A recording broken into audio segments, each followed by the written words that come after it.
Como recomendación, antes de empezar las conexiones, se recomienda tener el circuito de control a la mano para no perderse y tener desconectado el tablero para evitar cualquier inconveniente. Vamos a empezar la conexión. De la fase 120 vamos a la entrada del stop. De la salida del stop vamos a la entrada del start. De la salida del stop vamos a alimentar K1. En este caso se ha conectado de la salida del start porque está puenteado y sería la misma línea según el circuito.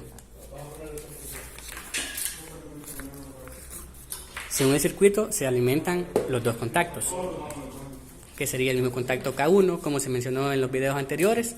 Todos dependen de la bobina 1.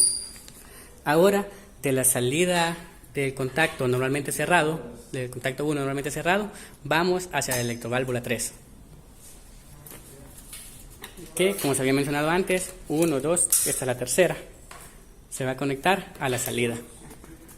Y la otra se conecta, de la otra electroválvula se conecta a neutro. Ahora, de la salida del start, vamos a la bobina 1. De la salida de la bobina 1, vamos a neutro.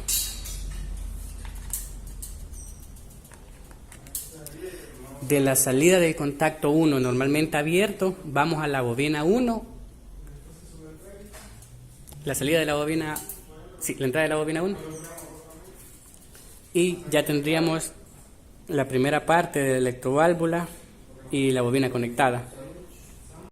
En este caso, por facilidad, no se van a conectar los colores, pero vamos a seguir con la siguiente línea.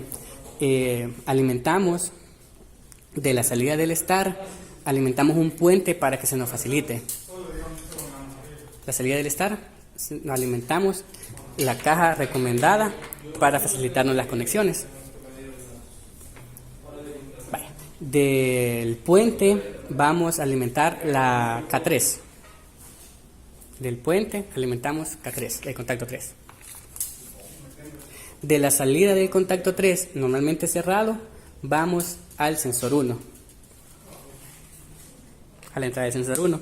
Y de la salida del sensor 1, vamos a la electroválvula 4. En este caso se le va a hacer un puente para que sea más fácil llegar. Oye, no, el puente aquí. Se hará el puente aquí por facilidad y que no haya problema en la conexión. Y de la salida de electroválvula va a neutro. Ahora vamos a alimentar nuevamente de la salida del start o del puente el contacto 3. De la salida del contacto 3 vamos hacia el sensor 3, a la entrada del sensor 3. Contacto normalmente cerrado. Vamos a la entrada del sensor 3. Y de la salida del sensor 3 vamos a alimentar el contacto 2.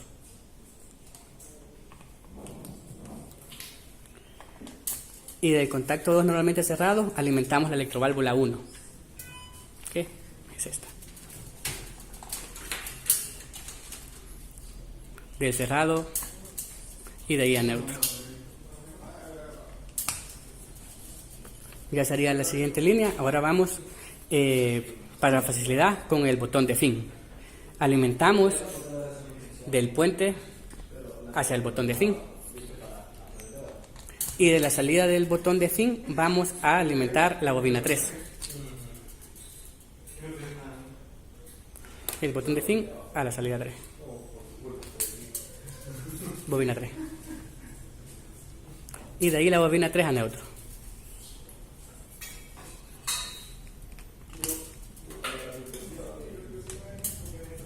Ahora alimentamos del puente nuevamente el contacto 3. Y de la salida del contacto 3 normalmente abierto vamos a la entrada de la bobina 3. Ahora conectamos la electroválvula 2, que va a la bobina 3 y a neutro. A la entrada de la bobina 3 y a neutro.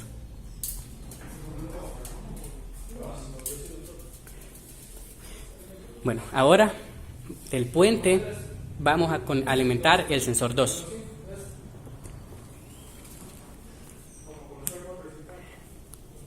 De la salida del sensor 2 vamos a alimentar las dos conexiones que son para facilidad de la caja Plex. Ahora, de la salida vamos a alimentar K2, el contacto 2. Del contacto 2 normalmente cerrado se alimenta, del contacto 2 normalmente cerrado se alimenta la electroválvula 3.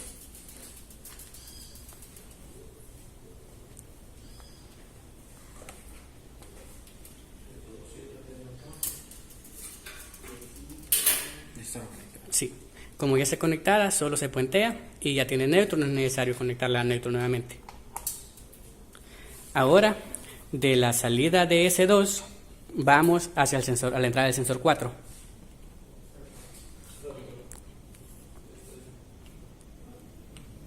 De la salida de S4, vamos hacia la bobina 2.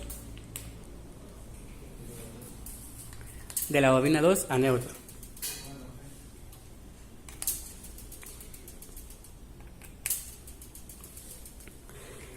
Nuevamente, de la salida de S2 alimentamos K2.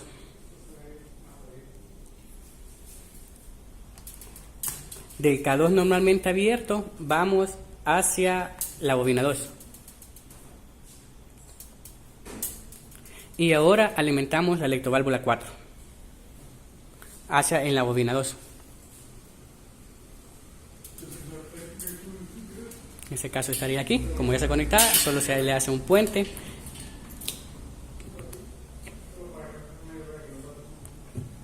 Y como podrían ver, esa sería la conexión del proceso de tampografía con los cableados.